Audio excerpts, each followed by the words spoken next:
Hello.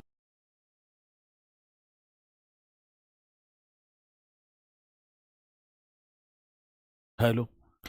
प्यारे साथी नमस्कार। मैं केशपाल कुमार स्वागत करता हूं आपके अपने परिवार रोजगार विद अंकित में। आशा करता हूं कि भैया जी आप सभी अच्छे होंगे, बढ़िया होंगे, खुशहाल होंगे और जहां भी होंगे एकदम शानदार एवं जानदार होंगे। प्यारे साथी शाम के बज चुके हैं 5 और आप सभी को पता है कि 5 बजे एक बहुत ही शानदार एवं जानदार हमारी यूपी जीके और यूपी जीके की बात करें तो सर अभी तो जनरल इंट्रोडक्शन सीमाओं को स्पर्श करने वाले वो जनपदें जहां से निश्चित तौर पर हमारा क्वेश्चन पूछा ही पूछा जाता है। तो एक बार है सभी के सभी मेरे साथी जोरदार तरीके से वो प्यारा सा थंब का निशान और फिर हम अपनी कक्षा को करेंगे भैया जी स्टार्ट। नीतीश जी हमारे साथ जुड़ते हुए, शिवानी मौर्य जी, राधे कृष्णा, बीना जी हमारे साथ हैं, चंदन कुमार, गरिमा शर्मा। जय हिंद जय भारत, बहुत बढ़िया शाबाश। और देखूं तो काजल शर्मा, लवकुश जी यहां पर हैं, रिंकू जी और प्रधान जी। तो सभी मेरे साथी जोरदार तरीके से मेरे साथ इस सेशन में जुड़ते हुए और मैं भी अपने वहीं से उसी जो है जहां मैंने छोड़ा था वहीं से अपने इस टॉपिक को स्टार्ट भी करता हुआ। तो पहले सभी के सभी जुड़ जाएंगे और फिर हम अपने इस सेशन को बहुत ही शालीनता के साथ स्टार्ट करेंगे। तो जल्दी से मेरे साथी एक बार भैया जी सभी जुड़ते हुए और फिर हम अपने इस सेशन को स्टार्ट भी करते हुए, ठीक है। चलो, तो राज्य और जनपदों की बात थी, राज्य और जनपद, ठीक है सर। अब चलूं मैं पहले मानचित्र की तरफ हम निहारें और मानचित्र मैंने बिहार भी करवा दिया। बिहार से सात जनपद बिहार की सीमा के साथ साझा कर रहे थे। अब चलते हैं उन जनपदों की तरफ मेरे साथी जो सबसे ज्यादा राज्यों के साथ अपनी सीमा साझा कर पा रहे हैं। तो मैं पहले ही कहकर चला था, जिन्होंने दीवानची बैच मुझसे किया है बहुत बढ़िया, ठीक है, उनके लिए लख लख बधाई। और जो अब जुड़े हैं वो तो है ही, उनके लिए तो 2 बार बधाई। तो उन वाले बच्चे इनसे मैं कहना चाहूंगा कि बहुत कुछ अब मतलब कि चीजों में मतलब परिवर्तन होगा, चीजें न्यू ऐड होंगी। तो इसलिए भैया जी आप जो पहले नोट्स हैं उन्हीं में जो है आप जो है ऐड कर लेंगे, ठीक है। चलो सर, एक जनपद का नाम मैंने पढ़ा था सोनभद्र। एक जनपद था भैया जी और जनपद का नाम बताया जाता है सोनभद्र। बहुत बढ़िया, नाम सुना है सोनभद्र का जी? किस किस ने सुना है? सभी ने सुना है सर जी। ये जो सोनभद्र है ना, अब मैं तुम्हें सोनभद्र की तरफ लेकर चलूंगा। तो ये आपका क्या होगा सर जी? सोनभद्र, जिसका जिला मुख्यालय रॉबर्ट्सगंज है। ये आपका यहां पर दिखाई पड़ रहा होगा, ये सोनभद्र है। सोनभद्र भारत का राज्य की तो बात क्या, सोनभद्र भारत का एकमात्र ऐसा जनपद होगा जो सबसे ज्यादा राज्यों की सीमा को साझा कर रहा है। सर इधर बिहार से, इधर झारखंड से, ये आपका छत्तीसगढ़ से और इधर मेरे साथी मध्य प्रदेश से। तो ये 4 राज्यों की सीमा को साझा करता है। राज्य कितने? तो भैया जी 4। अब 4 राज्य कौन कौन से लगे हुए हैं? तो एक आप लिखेंगे बिहार, एक आप लिख दो भैया जी झारखंड, एक आप लिख दो छत्तीसगढ़, ठीक है ना, एक आप कर देंगे मेरे साथी मध्य प्रदेश। अब क्वेश्चन ये पूछा गया, ठीक है ना, झारखंड ये ठीक है, छत्तीसगढ़ और आप लिखेंगे मध्य प्रदेश। तो भैया जी क्वेश्चन पूछा जाता है कि सोनभद्र जनपद जी सर। सोनभद्र जनपद भारत के कितने राज्यों की सीमा के साथ अपनी सीमा को साझा करता है? तो आप एकदम करेक्ट करेंगे, चार। चार दिखाई भी पड़ रहे होंगे। सोनभद्र को भैया जी energy capital of India, Bharat की ऊर्जा राजधानी भी कहा जाता है। चलो मैं लिख ही दूं, कोई दिक्कत ना होगी, ये पॉइंट तो आप करते चलना। तो सोनभद्र की बात आती है सर जी, इसे इसे किसके नाम से? तो आप, ये बहुत इंपोर्टेंट क्वेश्चन बन जाता है। एनर्जी, हाँ sir, energy capital of India. Energy capital of क्या होगा सर जी? इंडिया। तो ये बात होगी एनर्जी कैपिटल ऑफ इंडिया, मतलब भारत की ऊर्जा राजधानी। भारत की क्या होगी सर जी? भारत की ऊर्जा राजधानी के नाम से भी जाना जाता है। भारत की ऊर्जा राजधानी मतलब कैपिटल। तो किसी मेरे साथी को कोई डाउट है? नहीं जी।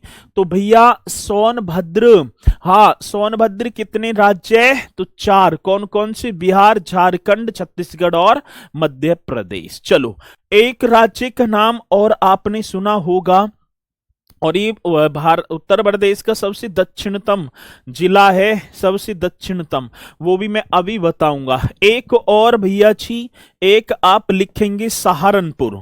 अब सहारनपुर हमने कल भी किया और आज भी करेंगे।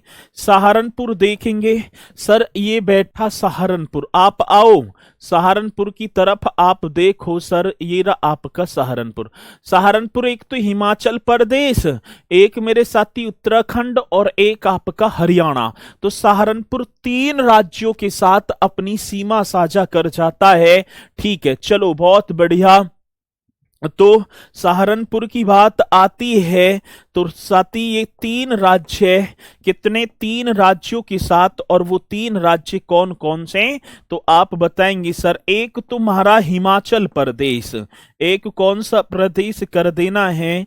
हिमाचल प्रदेश, एक बात।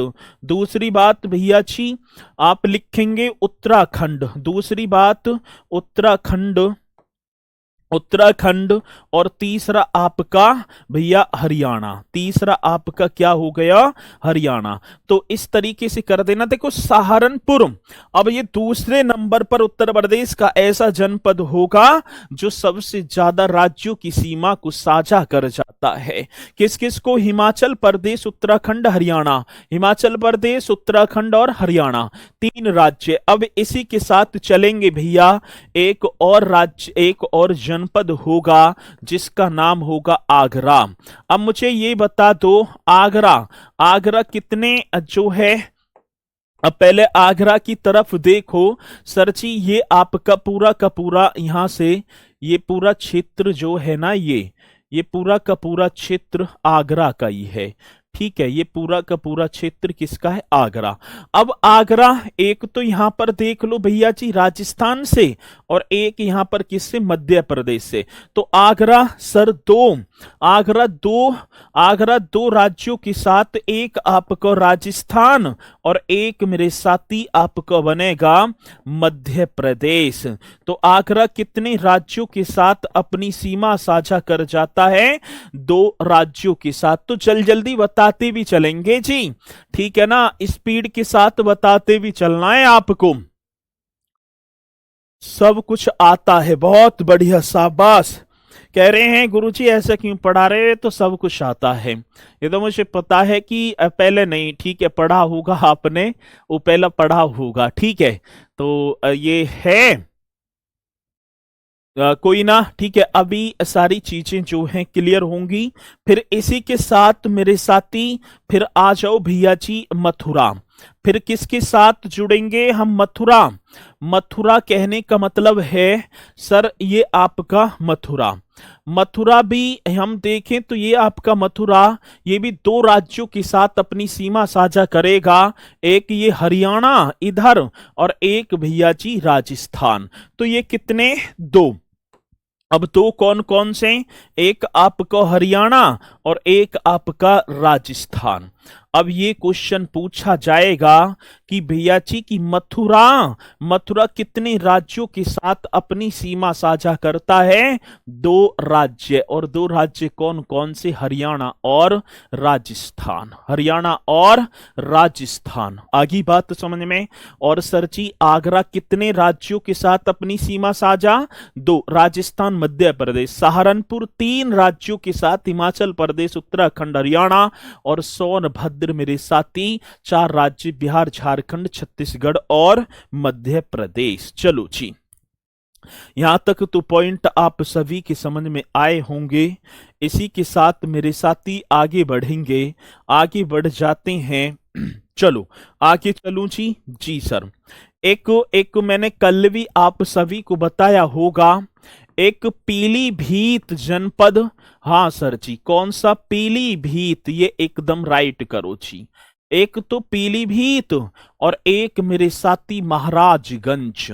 अब महाराजगंज की तरफ भी अभी चलेंगे और पीलीभीत की तरफ भी अभी दौड़ लगाएंगे। सर पीलीभीत आप देखो, ये रहा आपका पीलीभीत, ये पूरा का पूरा एरिया पीलीभीत का। पीलीभीत एक देश ये रहा नेपाल, यहां लिख रहा भी है। और साथ ही एक हो गया आपका इधर भी मिल रहा है राज्य उत्तराखंड। ये एक देश एक राज्य के साथ ऐसी मेरे साथी महाराजगंज, ऊपर तो नेपाली पूरा एरिया नेपाल का और इधर बिहार से। तो शायद मैंने कल भी आप सभी को बताया होगा, पीलीभीत एक देश और एक राज्य। तो देश कौन सा? नेपाल। और मेरे साथी राज्य की बात आती है तो उत्तराखंड के साथ अपनी सीमा साझा कर जाता है। महाराजगंज की बात आई सर, एक देश और एक राज्य, इस तरीके से आप सभी को कर देना है।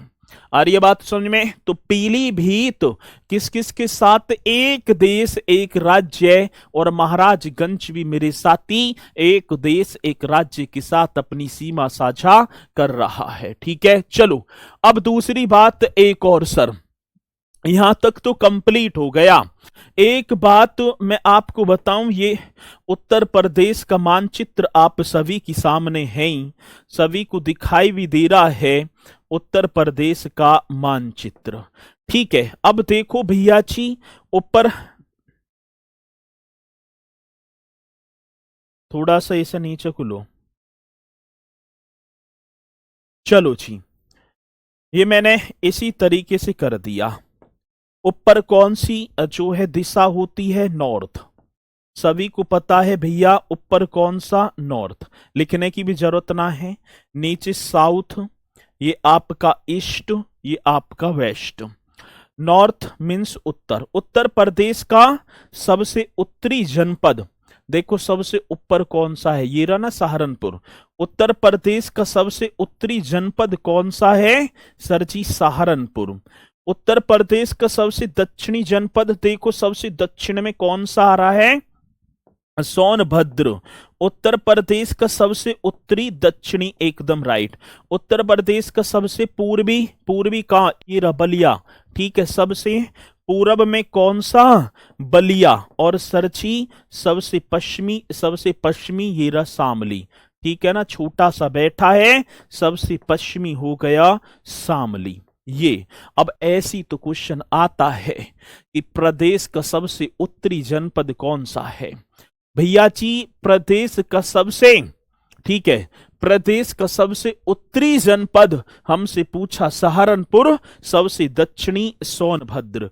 मुझे सहारनपुर से सोनभद्र मतलब ऐसे दूरी यदि तय करी जाए तो मात्र 240 किलोमीटर की दूरी होगी जी, मात्र 240। शामली से और बलिया ठीक है 650 किलोमीटर की दूरी। कहने का मतलब है मतलब कि पश्चिम से पूरब तक उत्तर प्रदेश की पूरी की पूरी स्ट्रेंथ कितनी? 650। ऐसे 650, ऐसे 240। तो ये दूरी भी आप सभी को नोट कर लेनी है। ये दूरी भी मेरे साथी आप सभी को नोट कर लेनी है। एक बार वो प्यारा सा थंब का निशान और फिर बढ़ेंगे भैया जी आगे।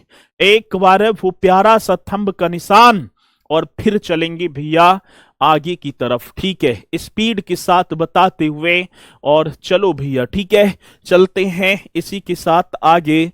आगे बढ़ो सर जी। एक चीज और करेंगे, एक चीज और करेंगे। पहले इसे छोटा, फिर भैया एक चीज और लिख दो। क्षेत्रफल की दृष्टि से उत्तर प्रदेश का सबसे बड़ा जनपद, सबसे छोटा। ये भी तो बहुत बार आते हैं। ठीक है, किसकी बात होगी तो भैया जी क्षेत्रफल की दृष्टि से, ये पॉइंट लिख देना है। दृष्टि किसकी होगी? क्षेत्रफल। राइट करेंगे सर जी। क्षेत्रफल की दृष्टि से, क्षेत्रफल की दृष्टि से, दृष्टि से क्षेत्रफल उत्तर प्रदेश का, क्षेत्रफल की दृष्टि से उत्तर प्रदेश का सबसे बड़ा, क्षेत्रफल की दृष्टि से उत्तर, क्षेत्रफल की दृष्टि से उत्तर प्रदेश का सबसे बड़ा जनपद, एरिया लार्जेस्ट, सबसे बड़ा जनपद। जनपद मीन्स जिला। ठीक है, जनपद मीन्स क्या हो गया? जिला। जनपद मीन्स क्या हो गया सर जी? जिला।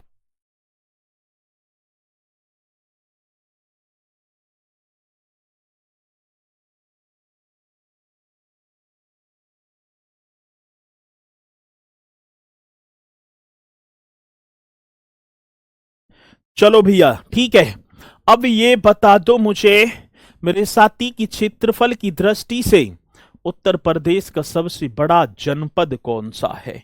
आज पहले नंबर की बात आती है तो सर आप लखीमपुर खीरी पहुंच जाना जी। आप पहले नंबर पर आए और पहला नंबर सर लखीमपुर खीरी। एक बात और मैं आपको बताना चाहूंगा, मंडे टू फ्राइडे आपकी कक्षा चलेंगी। ठीक है, कल उत्तर प्रदेश स्पेशल मेरे द्वारा ही एक मैराथन कक्षा जो आपकी परीक्षा के लिए भी बहुत इंपोर्टेंट होगी, 10 बजे से। ठीक है, कै बजे से? 10 बजे से। तो कल तो फ्री रहेंगे ही आप, क्योंकि कोई कक्षा ना होगी, तो इसलिए कल 10 बजे से स्टेनो RW चैनल पर यूपी जीके की मैराथन कक्षा होगी। स्टेनो STENO RW, मतलब स्टेनो RW एक चैनल उसी पर। ठीक है, तो कै बजे? 10 बजे। एक बार जल्दी से बताओ कै बजे? सभी के सभी स्पीड के साथ बताएंगे कै बजे भैया जी, और फिर चलते हैं। ठीक है, लखीमपुर खीरी। साथी इसी के साथ आता है सेकंड नंबर पर सोनभद्र। भैया सेकंड नंबर, क्योंकि आजकल देखू ना, आजकल भैया, आजकल ठीक है, इनका एरिया बहुत पूछा जाता है। आजकल सर जी इनका एरिया बहुत पूछा जाता है। बहुत बढ़िया, 10 बजे। ठीक है, सभी को जुड़ना है, आमंत्रित हैं आप। ठीक है, और कल देखेंगे आपकी जो स्ट्रेंथ, ठीक है, क्या बताती है। आप कितने उत्साहित हैं यूपी जीके की उस मैराथन कक्षा के लिए, और सभी को जुड़ना है। एक बार बाद में बात भी करेंगे। सोनभद्र आप कर देना सर जी। फिर तीसरा नंबर होगा हरदोई। तीसरा नंबर हरदोई आप लिख देना। और मतलब कि क्रम कभी कभी हमसे पूछ लेता है, और 4 तक आप कर दो। चलो 4 तक मेरे साथी आप लिख दो। फिर हो गया सीतापुर। आज लखीमपुर खीरी की बात मेरे साथी, 7680 वर्ग किलोमीटर। कितना? 7680 वर्ग किलोमीटर। और आप देखो सर जी कहां पर है ये भैया जी? ये पूरा का पूरा एरिया नेपाल की सीमा से भी लग जाता है, और ये पूरा का पूरा एरिया ये किसका है सर जी? लखीमपुर खीरी। दिखाई दे रहा है ना सभी को?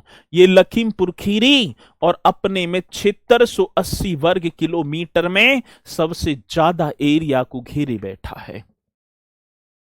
इसी के साथ सेकंड नंबर पर सोनभद्र अभी जस्ट किया सर जी हमने, ये रहा ना आपका सोनभद्र। हाँ सर, मैंने पढ़ा तो था।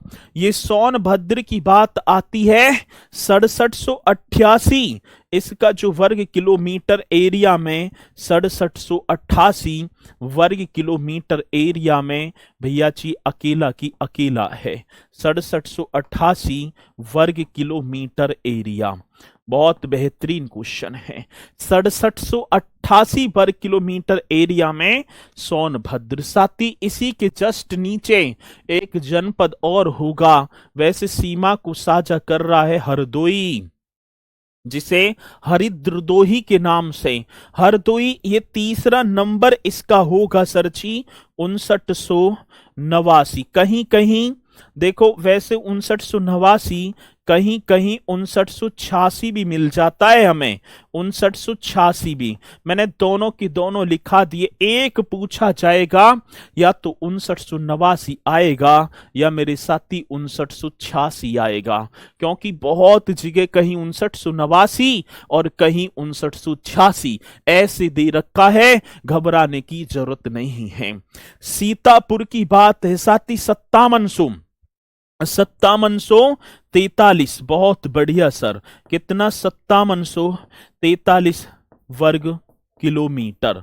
5743 वर्ग किलोमीटर में ये फैला हुआ मेरे साथी जनपद, जिसका नाम होगा सीतापुर। तो कभी कभी हमें क्रम से लगाने के लिए आ जाते हैं। जब क्रम से लगाने के लिए आएंगे तो हम निश्चित तौर पर 100% बताएंगे, हार नहीं मानेंगे। आगे बात समझ में? चलो बहुत बढ़िया। अगला, अब जब सबसे बड़ा तो सर सबसे छोटा भी होगा। अब क्षेत्रफल की दृष्टि से उत्तर प्रदेश का सबसे बड़ा जनपद, तो भैया जी सबसे छोटा भी आप लिख दो। चलो ठीक है, सबसे छोटा ये भी आप सभी को करना होगा। ठीक है, सबसे छोटा एकदम राइट क्वेश्चन करेंगे। सबसे छोटा बताइयो, सबसे छोटा कौन पहले? ठीक है, आवाज नहीं आ रही है, आवाज ना आ रही भाई मेरी, एक बार बताएंगे आवाज ना आ रही? ऐसे नहीं मजाक करेंगे, बहुत सारे बच्चे जुड़ रहे हैं। ठीक है, और यदि इस तरीके से आप कर देते हैं ना, बहुत ज्यादा टाइम वेस्ट होता है, फिर कुदरत भी तुम्हारे तरफ जो है ना, क्योंकि इनकी आत्मान का शराप ही पड़ेगा तुम पे। ठीक है, अब भाई मैं टाइम यदि कहूंगा आपसे, इधर को खड़ा हूंगा, भाई आवाज नहीं आ रही, आप कहेंगे, सारे कहेंगे सर आ रही है, यस सर, और तुम कह रहे हो आवाज नहीं आ रही। ये छोटी सी मजाक इन जो है ना कम से कम 15-16 हजार बच्चे इनकी आत्मान का शराप ले लेगी। तो इसलिए मेरा कहने का मतलब ये है कि भैया आप देख लो, ठीक है, कहीं रुकावट ना आ जाए। इसलिए तुम्हें पता है हिंदू धर्म में भैया जी शराब का बड़ा केड़ाऊ है। ठीक है, तो इससे बच के रहियो। पहला हापुड़, हाँ सर जी, वो पंचशील नगर हापुड़, और हापुड़ का क्षेत्रफल 660 वर्ग किलोमीटर। कितना? 660। हापुड़ देखो, ये रहा छोटा सा हापुड़, हमारा छोटा सा हापुड़, ये रहा गढ़मुक्तेश्वर के पास। अब पास ना गढ़मुक्तेश्वर तो इसी में है। 3 तहसील वो हापुड़ में, एक हापुड़ में, एक गढ़मुक्तेश्वर, एक धौलाना। 3 तहसीलों वाला हापुड़ ना हो तो बता दो। ठीक है जी, चलो दूसरे नंबर पर मेरे साथी भदोई। दूसरे नंबर पर अब आ गया भदोई। ठीक है, अब अधिकांशतः मतलब इनका क्रम पूछ लेगा। एक आप गाश्यवाद कर दो, वह हापुड़ का लिख लेना, एक आप गाश्यवाद, और सर गाश्यवाद के बाद चौथा आप कर दो शामली। सर इनका जिसे प्रबुद्ध नगर के नाम से भी जाना जाता था। आगे बात समझ में? हाँ सर, आजकल एक क्वेश्चन बहुत पूछा जा रहा है, एक क्वेश्चन बहुत आ रहा है सर जी, क्षेत्रफल तो ये आप बताएंगे, लेकिन ये तो आप सभी की समझ में आ गए। लेकिन एक चीज और, चलो हाँ बहुत बढ़िया, भदोई 1015, ऐसी करते चलना है। ऐसी आप सभी को बता देना है।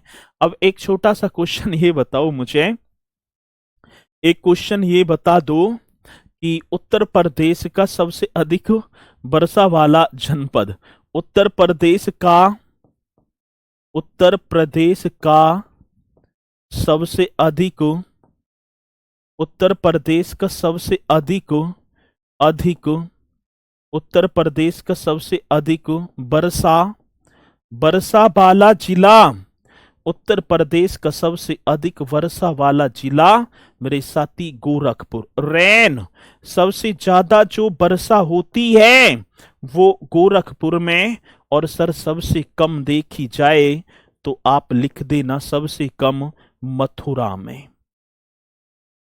आ रही है बात समझ में? सबसे अधिक मेरे साथी, सबसे अधिक आपकी जो है कहाँ होगी? मथुरा में। सबसे सॉरी सबसे कम मथुरा और सबसे कम मेरे साथी आप राइट कर देना भैया जी। हमारा तो क्या हो गया? हमारा हो गया हापुड़, हापुड़ हो गया, हापुड़, हापुड़ सही है, ठीक है। गोरखपुर सबसे कम आपका मथुरा, ठीक है।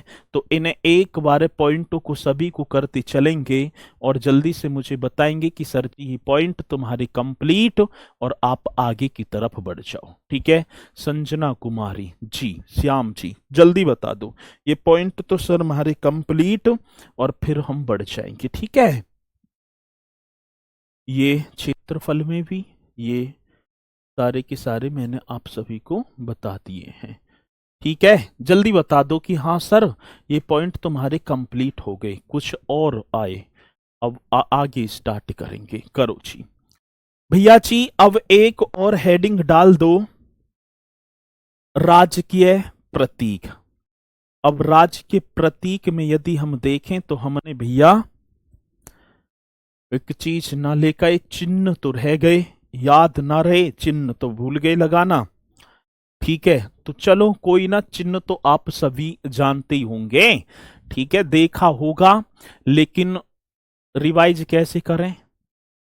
रिवाइज ऐसी करना जैसे दुनिया कर रही है, तुम कोई अलग थोड़ी करोगे रिवाइज, ऐसी करते चलना, जब टाइम मिले तभी रिवाइज, ठीक है। इंस्टाग्राम पर उंगली कम चलाना करो और जो है जैसी टाइम मिले तुरंत अपने रिवीजन स्टार्ट, और क्या है।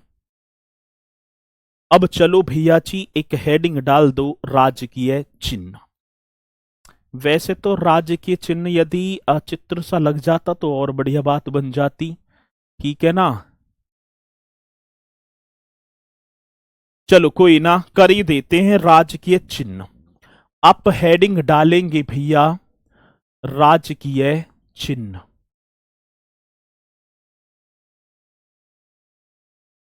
राजकीय चिन्ह ये बोलेंगे तो पॉलिटिकल सिंबल हो जाएगा, है ना जी सर। क्या बनेगा? तो आप लिखेंगे पॉलिटिकल, पॉलिटिकल सिंबल, या हम स्टेट भी कर देंगे, बात एक ही होगी। अब राज्य के चिन्हों की बात आती है, या सॉरी राज्य के प्रतीक, प्रतीक करना भाई, राज्य के चिन्ह तो गलत बात हो जाएगी, प्रतीक सही होगा, है ना। राजकीय प्रतीक, अब बात सही होगी, राजकीय प्रतीक, ठीक है। अब राज्य के प्रतीक में पहला हम लेंगे सर जी, पहले हम लेंगे भैया जी राजकीय चिन्ह, पहला हम करेंगे राजकीय चिन्ह, एकदम करेक्ट तरीके से करेंगे राजकीय चिन्ह। आपने देखा भी होगा जब आप उत्तर प्रदेश पुलिस में, ठीक है ना, लग जाएंगे तो आपको राज्य के चिन्ह जरूर मिलेगा। और वो राज्य के चिन्ह में क्या होगा? एक व्रत होगा, आप सभी को पता है सर, व्रत बनाओ, बनाते हैं अभी। एक अरे एक क्या होगा भैया जी? एक व्रत होगा इस तरीके से, एक सर्किल, ये सर्किल हो गया, ठीक है जी। इसमें सर जी एक धनुष बाण हो जाएगा, ठीक है। पहले तो दो मछली सी बन जाएंगी, ठीक है, इन्हें मछली सी बना दियो जो भी है, और एक इस तरीके से, एक धनुष बाण से इस तरीके से लगे होंगे, गंगा यमुना बहरी होंगी, ये तरीके से बता देना। चलो, अब होता तो सही रहता, लेकिन कोई बात ना। पहली बात तो ये जो व्रत है ना, ये व्रत राज्य के प्रतीक में हम देखेंगे सर जी। व्रत जो होगा, ये व्रत अब मैं बता दूंगा, कोई दिक्कत ना होगी। व्रत एक तो व्रत होगा, और ये जो व्रत है ना, ये किसका? संपूर्ण राज्य की एकता को प्रदर्शित कर देता है। ये भैया जी, ये व्रत होगा, और व्रत किसका प्रतीक होगा? तो ये संपूर्ण राज्य की एकता। बहुत बढ़िया सर, ये जो है ना, संपूर्ण राज्य की एकता को, संपूर्ण राज्य की एकता को प्रदर्शित करता है। संपूर्ण राज्य की एकता को मेरे साथी प्रदर्शित। किसी मेरे भाई बहन को कोई डाउट है? नहीं जी। अब क्वेश्चन ये पूछा जाएगा कि उत्तर प्रदेश के राज्य के चिन्ह में, उत्तर प्रदेश के राजकीय चिन्ह में,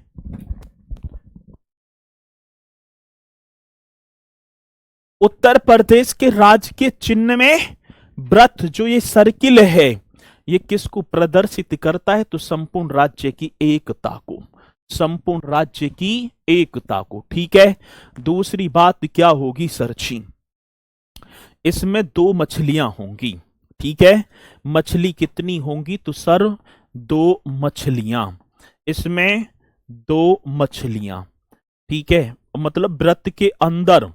अब व्रत के अंदर कितनी मछलियां? तो मेरे साथी दो मछलियां। और ये दो मछलियां जो अवध के मुस्लिम शासकों, मतलब नवाबों का प्रतीक होगी। अवध के मुस्लिम शासकों, अवध, यही तो बताना है सर जी। अवध के मुस्लिम शासकों, अवध के मुस्लिम शासकों, इस तरीके से लिखेंगे, मुस्लिम शासकों मतलब नवाबों का प्रतीक। इसमें दो मछली, नवाबों का प्रतीक। बहुत बेहतरीन क्वेश्चन आप सभी के सामने। अब क्वेश्चन हमसे पूछा गया, क्वेश्चन पूछा गया कि उत्तर प्रदेश के राज्य के चिन्ह में कितनी मछली हैं? तो आप बताएंगे सर जी दो। और ये दो मछलियां मैं यहां लिख भी रहा हूं, कितनी मछली? दो। और ये दोनों की दोनों मछलियां मेरे साथी अवध के नवाब, जो अवध के मुस्लिम जो नवाब थे, उनको क्या कर देती हैं? उनको प्रदर्शित, उनका प्रतीक हुआ करती थी। धनुष और बाण सर जी इसी में क्या होंगे? तो आप सभी को पता होगा, धनुष और बाण, यही तो है, धनुष और बाण। ये भी आप सभी को लिखना होगा, धनुष और बाण। और ये धनुष और बाण जो होंगे, ये भगवान रामचंद्र जी का, या भगवान श्री राम का प्रतीक होंगी। भैया जी, हाँ जी, भगवान श्री राम का प्रतीक, भगवान श्री राम का प्रतीक। राइट कर दो सर जी, भगवान श्री राम का प्रतीक। धनुष और बाण, हाँ सर, धनुष और बाण ये किसका प्रतीक हैं? तो आप राइट करेंगे सर जी, ये भगवान श्री राम का। तीन लहरदार रेखाएं, इसमें क्या होंगी? तीन लहरदार रेखाएं, ये आप सभी लिख देना। ये क्या? तो भैया जी, ये प्रयागराज में जो संगम है, प्रयागराज के संगम का प्रतीक। प्रयागराज का जो संगम, गंगा यमुना सरस्वती, प्रयागराज के संगम का प्रतीक है, प्रदर्शित कर देती हैं। अब यही तो क्वेश्चन होगा सर, एक व्रत जो राज्य की एकता को प्रदर्शित करेगा, इसी में दो मछलियां होंगी, धनुष और बाण होंगे, और साथ ही तीन लहरदार रेखाएं, जो कि आप बता देना सर जी, ये किसको? प्रयागराज के संगम को प्रदर्शित या प्रतीक है। इसको कब स्वीकृत किया गया? अब क्वेश्चन पूछा गया, राज के प्रतीक को स्वीकृत मेरे साथी 1938 कर देना जी आप, 1938। किसी मेरे साथी को कोई डाउट है? चलो जी, बहुत बढ़िया, हो जाएगा होमगार्ड भी। ठीक है, तो ये एकदम राइट। एक बार जल्दी से बताएंगे, और ये चीजें याद तो तुम्हें करनी होंगी। ये चीजें मेरे साथी याद करनी होंगी, बिना याद करे नहीं होगा कुछ भी। आ रही है बात समझ में? तो राज के चिन्ह जैसे क्वेश्चन आए तो आप एकदम राइट बताएं, ठीक है। चलो 1938 में इसे स्वीकृत किया गया, स्वीकृत किया गया मेरे साथी। चलें, हाँ सर। अब दूसरी बात क्या आती है, सेकंड पर चलेंगे। राजकीय पशु स्वैम्प डियर, जिसे दलदली हिरण भी बोलेंगे। अब उत्तर प्रदेश का राजकीय पशु, सेकंड पर चलेंगे भैया जी।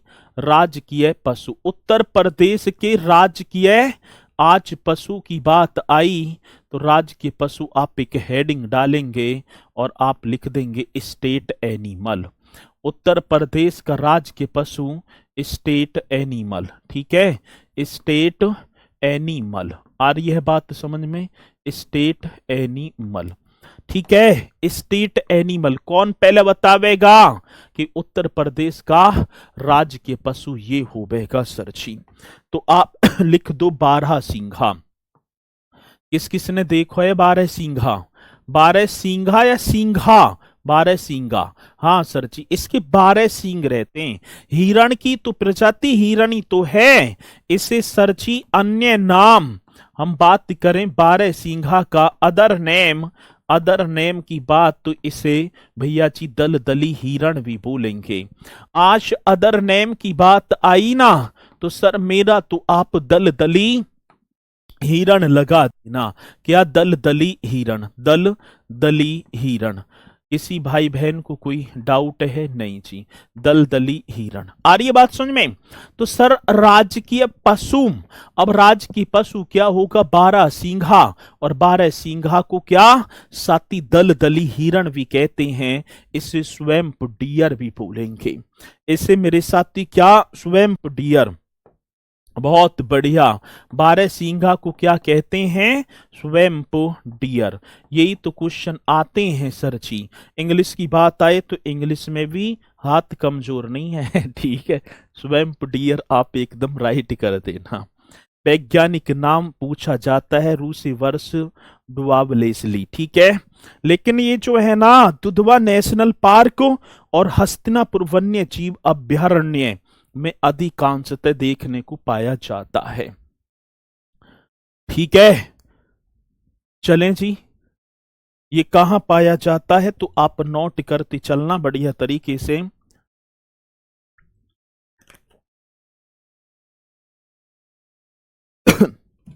वन्य जीव अभ्यारण्य में। और सर आप लिख देना ये कहां पाया जाएगा। एक तो Dudhwa national park, Dudhwa national park, ये तो प्रदेश का एकमात्र नेशनल पार्क है, दुधवा नेशनल पार्क। वे हस्तिनापुर, एक और लिख देना हस्तिनापुर वन्य जीव अभ्यारण्य। हस्तिनापुर वन्य जीव अभ्यारण्य में अधिकांशतः देखूं तो पाया जाता है अभ्यारण्य में। आ रही है बात समझ में? हाँ सर, ये कहां पाया जाता है तो आप मतलब कि पाया जाता है सबसे ज्यादा। और ये जो हस्तिनापुर है ना, इसका तो नाम ही बदल दिया और राज्य की 12 सिंघा वन्य जीव अभ्यारण्य कर दिया, ठीक है। इसका नाम बदला और नाम बदल कर मेरे साथी, नाम बदल कर अब हमारा तो इसी पर रख दिया, नाम बदल कर क्या कर दिया तो आप करेंगे राजकीय वन्य जीव अभ्यारण्य। भैया जी कौन सा राजकीय वन्य जीव, राजकीय वन्य जीव 12 सिंघा, पहले 12 सिंघा, राजकीय 12 सिंघा, ये करेंगे वन्य जीव अभ्यारण्य। राजकीय 12 सिंघा वन्य जीव अभ्यारण्य। छापो जी छापो, एकदम राइट कर देना है जो कि मेरे साथी पूछा जाता है। राजकीय 12 सिंघा वन्य जीव अभयारण्य। एकदम करेक्ट है, एकदम राइट है। चलो जी, जल्दी से बताएंगे कि पॉइंट आप सभी की समझ में आए या नहीं आए। स्पीड के साथ बताओ भैया कि पॉइंट आप सभी की समझ में आ रहे हैं या नहीं। ठीक है, आ रही है बात तो समझ में। चलो, ये तो पॉइंट आप सभी के समझ में आया भी होगा। अब कई बार पूछा जाता है क्या है, तो आप कर देना। ठीक है, यहां पर आप एकदम राइट कर देना। अब इसी के साथ मेरे साथी एक नाम और होगा, पशु कर दो। पशु तो हो गया है, आप कर दो राजकीय पुष्प। हाँ, पुष्प करो जी, पुष्प, राजकीय पुष्प कर दो। तीसरा आप करेंगे राजकीय पुष्प, राजकीय पुष्प, एकदम राइट। ठीक है, राजकीय पुष्प। और पुष्प बताइयो क्या था, राजकीय पुष्प हमारा, बताओ जल्दी से क्या है। State flower. यदि हम देखें तो सर जी इसे बोलेंगे state, state flower, state flower. आगे बात समझ में, स्टेट फ्लोवर, ये बहुत इंपॉर्टेंट क्वेश्चन है। स्पीड के साथ बता दो, लिली कहां होगा, लिली कर दिया। पलाश करेंगे सर जी, इसका मतलब कि क्या होगा, पलाश, पलाश, पलाश इसे टेसू भी बोल देते हैं ना। ठीक है, अन्य नाम, इसका जो अदर नेम होगा पलाश, पलाश को अन्य मतलब अन्य नाम मीन्स अदर नेम। भैया इसका अदर नेम आप जल्दी कर दो, अदर नेम क्या है, तो आप टेसू। अच्छा, टेसू, टेसू कर दो जी, टेसू, बहुत शाबाश। इसका पलाश, पलाश का अन्य नाम बन जाएगा सर जी।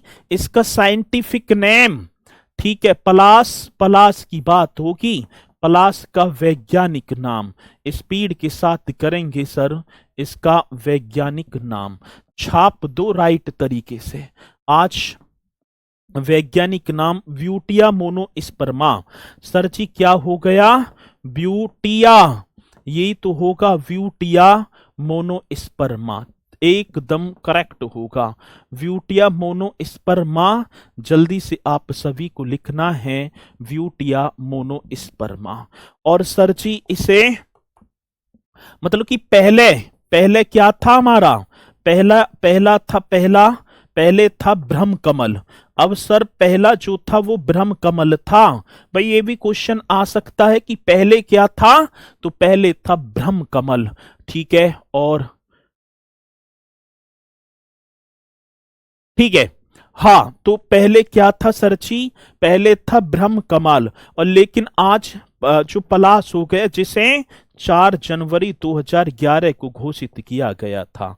ठीक है, घोषित, तो ये भी तो आ जाता है सर 4 जनवरी 2011, एकदम राइट कर दो, 4 जनवरी 2011।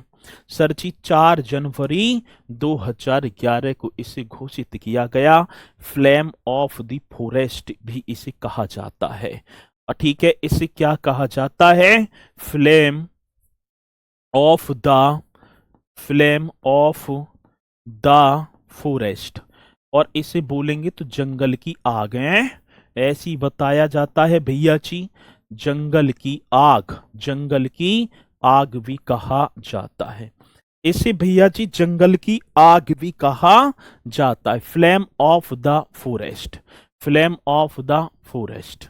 जी sir, Upendra Paswan. Sir please PDF अभी दे दूं, पीडीएफ जब भी तो मिलेगी जब कक्षा पूर्णतः समाप्त हो जाएगी ये। ठीक है, कि चलती क्लास में से पीडीएफ दे दूं, भेज दूं है भैया। चलो जी, आ रही है बात समझ में।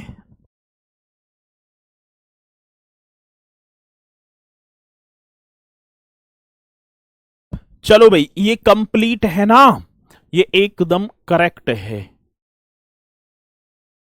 मेरी बात आप तक नहीं पहुंच रही है, बिल्कुल पहुंच रही है भैया। ठीक है, बिल्कुल पहुंच रही है आपकी बात, वह इतनी पहुंची है कि मेरी बात आप तक नहीं पहुंच रही है, तो आप सभी की बातें पहुंचती हैं। ठीक है, तो थोड़ा सा धैर्य रखे करें कि पीडीएफ भी मिलेगी जब क्लास समाप्त हो जाएगी, तो पीडीएफ भी आपको मिलेगी। चलें, अब यहाँ में ज्यादा अच्छा रहता, मैं टॉपिक तो दूसरा कराने वाला था, लेकिन भैया बात अब इसी की बन गई, तो अब इसे ही कर लेंगे, है ना। राजकीय पुष्प आपका ये भी हो गया। अब मैं एक बार फिर आपको अवगत कराना चाहूंगा कि कल एक महारा जो है, ऐसे लिख देना, ये आपके लिए भी बहुत इंपॉर्टेंट होगा। स्टेनो RWA पर मेरी कल यूपी जीके की मैराथन क्लास होगी, मैराथन, ठीक है।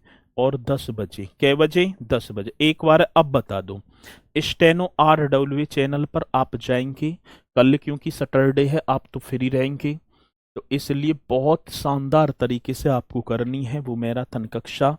तो एक बार बता दो कि भैया जी कै बजे, फिर चलेंगे। सुहानी, बहुत बढ़िया, होम गार्ड भी हो जाएगा, आप पीसीएस में भी बैठ जाना। यूपी जीके की तो मेरी गारंटी है, यहाँ ये सब बाहर ना आएगा, ठीक है। कै बजे? तो एक बार जल्दी से बताएंगे कि सर जी टाइम रहेगा ये, और क्लास को करेंगे बहुत शानदार तरीके से, जी जान लगा देंगे, ठीक है, जी जान लगा देंगे। 10 बजे, बहुत बढ़िया, बहुत कुछ आप सभी को वहां पर सीखने को भी मिलेगा। और ये बात समझ में ना, तो है और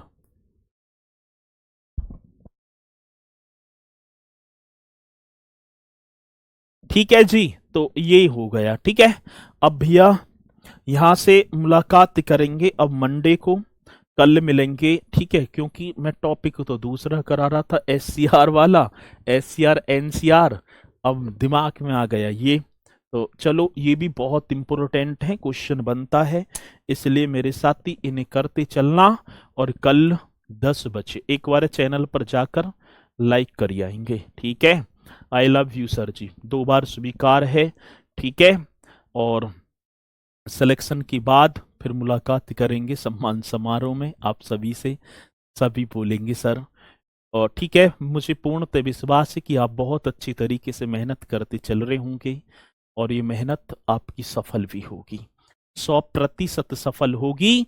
इसलिए कंटिन्यू आप मेरे साथी, बस 4-5 महीने की बात है, इस गर्दन को नीचे झुकाकर लगी रहना, सभी चीजों को अनसुना करते हुए बस अपने ध्यान को मन मत भटका देना।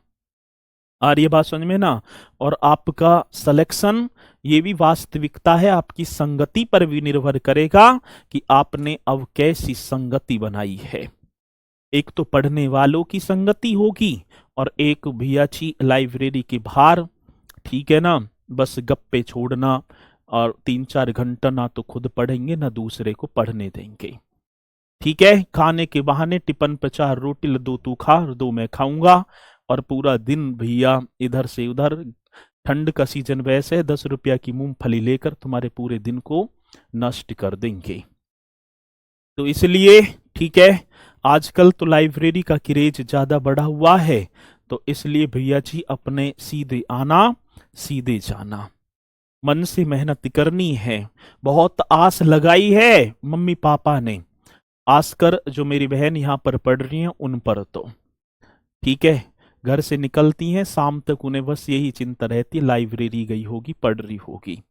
तो इसलिए जो ये समय है फिर ना मिलेगा, ये जीवन में ये समय दोबारा लौट करना आएगा, ठीक है। या तुमने पहले अभी 2-4 साल पहले गवाए हों, तो आप एक बार देख लेना क्या वो समय लौट कर आएगा।